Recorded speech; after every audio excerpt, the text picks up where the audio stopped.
మహాగణాధిపతయే నమః. ఓం గురుభ్యో నమః. ఓం శ్రీమాత్రే నమః. ప్రేక్షకులకి నమస్కారం. మనం ఈరోజు పంచాంగ వివరాలు మంగళవారము 19వ తేదీ ఈరోజు ఉండేటువంటి పంచాంగ వివరాలు ఎలాగ ఉన్నాయి, అదేవిధంగా గ్రహస్థితి ఏ విధంగా ఉంది అనే విషయాలు తెలుసుకుందాం. ద్వాదశ రాశుల వారికి ఏ విధంగా ఉంటుంది అనేటువంటిది పంచాంగ వివరాలు కనుక చూసుకుంటే 19 మే 2026 మంగళవారం, శ్రీ పరాభవనామ సంవత్సరము, ఉత్తరాయణము, గ్రీష్మ ఋతువు, జ్యేష్ఠమాసము, సూర్యోదయం తెల్లవారుజామున 5:46 ప్రారంభమై సూర్యాస్తమం సాయంత్రం 6 గంటల 35 అవుతుంది. తిథి తదియ మధ్యాహ్నం 2:29 వరకు ఉంది. తదుపరి చవితి. ఇక నక్షత్రం కనుక చూసుకుంటే మృగశిర నక్షత్రం తెల్లవారుజామున అంటే 8:41 వరకు ఉంటుంది. తదుపరి ఆరుద్ర నక్షత్రం ఉంటుంది. అంటే ఇవాళ ఎక్కువగా రాహు నక్షత్ర ప్రభావం ఎక్కువ ఉంటుంది, కుజ నక్షత్రం కంటే కూడా ఉంటుంది. మరియు యోగం కనుక చూసుకున్నట్లయితే ధృతి యోగం చాలా మంచిది, సాయంత్రం 5:48 వరకు ఉంది. ఇక కరణం కనుక చూసుకుంటే గరిజ కరణం మధ్యాహ్న సమయంలో 2:22 వరకు ఉంది. ఇక తదుపరి వణిజ కరణం 12:42 వరకు ఉంటుంది. ఇక వర్జ్యకాలం కనుక చూసుకుంటే సాయంత్రం సమయంలో 4:13 నుంచి సాయంత్రం 5:39 మధ్యలో ఉంటుంది వర్జ్యకాలం అనేటువంటిది. అదేవిధంగా మరొక విషయం ఏంటంటే ఈ వర్జ్యంలో మనం చూడండి, వర్జ్యము, దుర్ముహూర్తము, యమగండాల్లో ఎటువంటి ముఖ్యమైనటువంటి పనులు ప్రారంభించకూడదు. ఇక దుర్ముహూర్తం గనక చూసుకున్నట్లయితే ఉదయం పూట 8:21 నుంచి 9:12 మధ్యలో ఉంటుంది.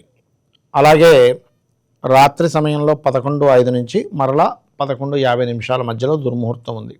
అంటే ఈ సమయంలో ముహూర్తాలు ఏవి పెట్టుకోరు సర్వసాధారణంగా. ఇక రాహుకాలం కనుక చూసుకున్నట్లయితే మధ్యాహ్న సమయంలో 3:25 నుంచి రాత్రి 5:02 వరకు ఉంటుంది.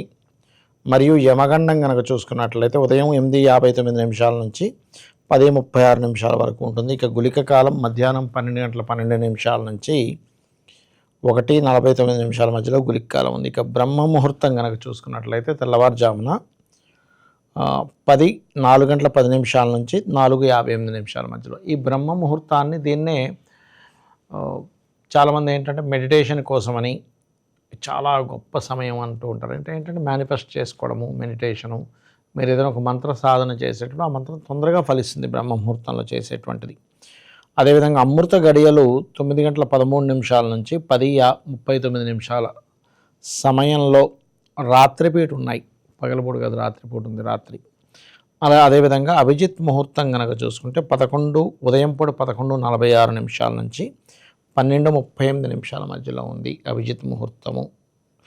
అయితే ఇక్కడ ఒకటే గుర్తుపెట్టుకోండి, ఈ అభిజిత్ ముహూర్తం అనేటువంటిది ఏదైతే ఉందో ప్రత్యేకంగా మీరు ఇక్కడ ఏంటంటే అభిజిత్ సమయం అనేటువంటిది మనకు ముహూర్తాలు లేనప్పుడు ఈ యొక్క సమయంలో ఎవరైనా సరే, అంటే మనకి పర్టికులర్గా ముహూర్తం ఏం పెట్టుకోలేదు, ఈ సమయం దశమంలో కానీ ఏకాదశిని కానీ రవి ఉంటాడు కాబట్టి అనేకమైనటువంటి దోషాలు తొలగిపోతాయి, గుర్తుపెట్టుకోండి. ఇక ఈరోజు ఉండేటువంటి గ్రహస్థితి ఏదైతే ఉందో ఈ గ్రహస్థితి రీత్యా చూసుకుంటే 19వ తేదీ మంగళవారం అయినందుకు ఈరోజు ఆర్ద్ర నక్షత్రం యొక్క ప్రభావం ఎక్కువగా ఉందని అనుకున్నాం. అయితే రాహు కుంభంలోని, మీనంలో శని, కుజుడు మేషంలోని, మరియు అదేవిధంగా వృషభంలో రవి, బుధుడు, గురువు, శుక్రుడు, చంద్రుడు ముగ్గురు కలిసి మిథునంలో ఉంటారు, సింహంలో కేతు. ఈ యొక్క గ్రహస్థితిని అనుసరించి మీకు ఏ రకంగా ఉండబోతుంది, ఏ దేవతారాధన చేయాలి, ఇటువంటి విషయాల పట్ల మీకు బాగా కలిసి వస్తుంది అనేటువంటి అంశాలు చెప్తుంది నేనైనప్పటికీ చెప్పిస్తుంది సాక్షాత్ లలిత అమ్మవారిగా భావిస్తూ ఆ లలితాంబిక అమ్మవారి యొక్క అనుగ్రహం మీకు పరిపూర్ణంగా కలగాలని మనస్ఫూర్తిగా కోరుకుంటూ, ఇక్కడ గమనించినట్లయితే ఈ ఆర్ద్ర నక్షత్రం ఉంది కాబట్టి ముందుగా మేషం వారికి చూసుకుంటే కనుక లాభసాటిగా ఉంటుంది. ఈరోజు మీరు చేసేటువంటి ట్రేడింగ్ అనుకోండి, ఏదైనా ఒక మాట ముచ్చట, లేకపోతే ఏదైనా ఒక విషయం మాట్లాడుతున్నారు, ఒక ఎందుకంటే 3వ స్థానంలో 2 శుభగ్రహాలు ఉన్నాయి. లాభంలో రాహు ఉన్నాడు. ఆరుద్ర నక్షత్రానికి అధిపతి అయిన రాహు. కాబట్టి వ్యాపార లాభాలు, ఆన్లైన్లో చేసేటువంటి వ్యాపారాలు బాగా కలిసి రావడం జరుగుతూ ఉంటుంది. ఇక వృషభం వారికి ఉద్యోగ అవకాశాలు రావడం, ధనాభివృద్ధి, సాఫ్ట్వేర్ జాబ్స్లో ఉండేటువంటి వారికి ఏదైనా కొత్త జాబ్ రావడం అనేటువంటిది బలంగా చూపిస్తుంది. అయితే మీకు ఎప్పుడైనా సరే ఉద్యోగం విషయంలో బాగుండాలంటే ఓం మాణిక్య మకుటాకార జానుద్వయ విరాజితాయ నమః అని మంత్రం చేయండి. ఇక మిథునం వారి కనుక చూసుకుంటే భాగ్యస్థానంలో రాహు ఉన్నందుకు మీరు ఉన్నత విద్యా సంబంధించినటువంటి విషయంలో అనుకూలత అనేటువంటిది ఏర్పడనుంది. మరియు అదేవిధంగా కాస్త లాంగ్ జర్నీస్ వల్ల కలిసి రావడము, మరియు కొన్ని అంటే పితృదేవత ఆరాధనలు చేసుకోవడం వల్ల కూడా ఇవాళ బాగా కలిసి వస్తుంది చెప్పాలంటే. ఇక మీరు నిత్యము చేయవలసినటువంటిది పితృదేవత ఆరాధన ఒకటి, లలితా సహస్రనామాలు ఒకటి చేసుకోండి. ఇక కర్కాటకం వారికి కనుక చూసుకున్నట్లయితే ప్రధానంగా ఈ కర్కాటక రాశి వారికి ఇక్కడ ఉండేటువంటి గ్రహస్థితి ఏదైతే ఉందో, రాశినాథుడు ఏంటంటే అష్టమ స్థానంలో రాహు ఉన్నాడు. కాబట్టి కాస్త వాహనం మీద వెళ్ళేటప్పుడు జాగ్రత్తగా ఉండాలి. ఇన్సూరెన్స్ రిలేటెడ్ సంబంధించినవి ఏదైనా అంటే పెండింగ్ పెట్టకుండా, నెగ్లిజెన్సీ చేయకుండా ఉండండి. మరియు అదేవిధంగా మరొక విషయం ఏంటంటే ఇక్కడ ఈ యొక్క రాశి వారికి ప్రధానంగా అంటే ఈ కర్కాటకం వారికి ఏంటంటే అష్టమంలో రాహు ఉన్నాడు. కాబట్టి నీటి ప్రదేశాలకు వెళ్ళినప్పుడు కాస్త జాగ్రత్తగా ఉండండి. ఇక మీరు నిత్యము చేయవలసింది సుబ్రహ్మణ్యేశ్వర స్వామి ఆరాధన చేయండి, అనే విధాలు బాగుంటుంది. సింహం వారికి కనుక చూసుకున్నట్లయితే వివాహ ప్రయత్నాలు సఫలీకృతం అవ్వడానికి అనుకూలంగా ఉండేటువంటి సమయము. అది కూడా సాఫ్ట్వేర్ జాబ్స్లో చేసేటువంటి వారు, విదేశీ సంబంధాలు కుదరడము ఇవి ఉన్నాయి. కాకపోతే మీరు కాస్త దుర్గాదేవి యొక్క ఆరాధన చేయండి, అనే విధాలు బాగుంటుంది సింహం వారికి. కన్యవారికి కనుక చూసుకున్నట్లయితే ఉద్యోగ అవకాశాలు వస్తాయి, శత్రువుపై జయం ఉంటుంది. మరియు కొన్ని సీక్రెట్స్ తెలియడం, బిజినెస్ సీక్రెట్స్ తెలియడం ద్వారా కొంత అభివృద్ధి ఉండడము, అప్పులు లభించడం అనేటువంటిది బలంగా చూపిస్తుంది. మీరు ఎక్కువగా వెంకటేశ్వర స్వామి యొక్క ఆరాధన చేయండి, అనే విధాలు బాగుంటుంది. ఇక తులవారికి కనుక చూసుకున్నట్లయితే తులారాశి వారికి సంతానం కోసం చేసే ప్రయత్నము, సినిమా ఫీల్డ్ రంగాల్లో ముఖ్యంగా సంతానం కోసం చేసే ప్రయత్నంలో కొంత స్ట్రెస్ ఉంది. సినిమా రంగాల్లో ఉండేటువంటి వారికి, రాజకీయ రంగాల్లో ఉండేటువంటి వారికి ఒక ఎత్తుకు పై ఎత్తు వేస్తున్నట్టుగా కొన్ని కొత్త అంశాలలో వీళ్ళు ప్రయోగం చేయడం ద్వారా సక్సెస్ అవ్వడం అనేటువంటి చూపిస్తుంది. ఇక మీరు నిత్యము చేయవలసిన దేవతారాధన దుర్గాదేవి యొక్క ఆరాధన చేయండి, అన్ని విధాలా మీకు బాగుంటుంది. ఇక అదేవిధంగా వృశ్చికం వారికి కనుక చూసుకుంటే ఎప్పటి నుంచో విదేశాలకు వెళ్ళి విద్యను అభ్యసిద్దామని, లేకపోతే ఆన్లైన్లో ఏదైనా కోర్సెస్ చేద్దామని, లేనట్లయితే పిఆర్ గ్రీన్ కార్డ్ కోసం ట్రై చేస్తూ ఉంటారు. అటువంటి వారికి ఈరోజు ఉండేటువంటి గ్రహస్థితి అనుకూలంగా ఉంది. ఇక మీరు నిత్యము కాలభైరవుని ఆరాధించండి, కాస్త గోవులకి బెల్లము తినిపించండి, అన్ని విధాలు బాగుంటుంది. ధనస్సు వారికి కనుక చూసుకున్నట్లయితే 3వ స్థానంలో రాహు ఉంటూ, రాహు యొక్క నక్షత్రం ఆరుద్ర నక్షత్రం యొక్క ప్రభావం ఈరోజు ఎక్కువగా ఉంటుంది. కాబట్టి కాస్త ధైర్యము, సాహసము, కొన్ని విషయాలు చెప్పకుండా సీక్రెట్గా చేయడము, అన్నదమ్ములను ఏదైనా విదేశాలకు పంపించాలన్నా, లేకపోతే అన్నదమ్ములతో కొంతవరకు సహకారం అనేటువంటి లభించనుంది. ఇక మీరు నిత్యము చేయవలసినటువంటిది లక్ష్మీ నరసింహస్వామి ఆరాధన చేయండి. పంచమంలో కుజుడు ఓన్ హౌస్లో ఉన్నాడు కాబట్టి చక్కగా అనుకూలిస్తుంది.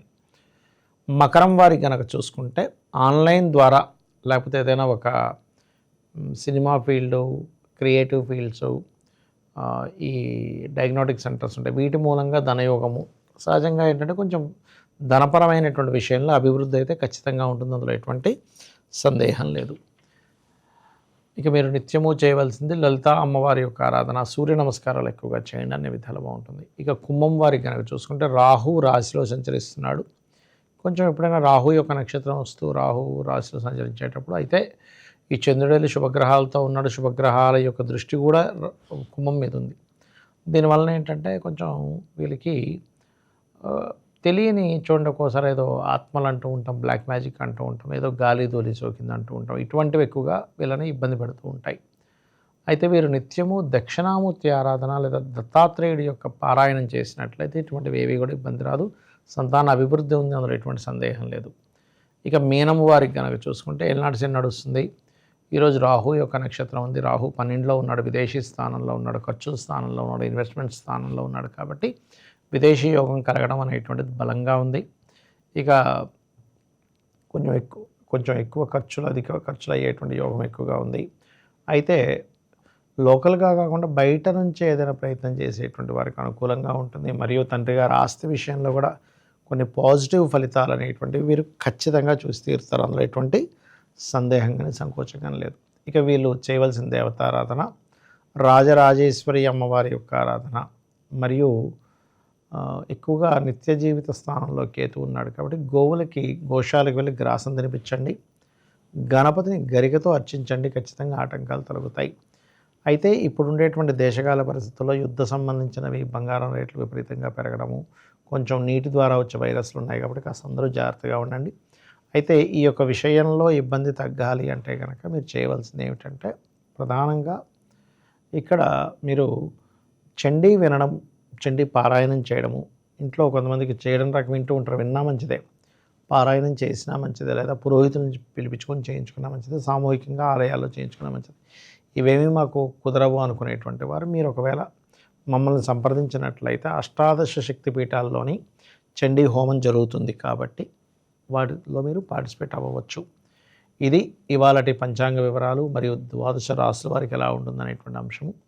అయితే ఈ గ్రహస్థితులు ఎలా ఉన్నా సరే కొంతమంది ఇబ్బంది పడుతూ ఉంటారు. అలాంటి వారు, అంటే దారిద్ర బాధలతో ఇబ్బంది పడేటువంటి వారు ఓం కనకాంగద కేయూర కమనీయ భుజాన్వితాయే నమః అనే మంత్రం చేయండి, అన్ని విధాలా బాగుంటుంది. శ్రీమాత్రే నమః.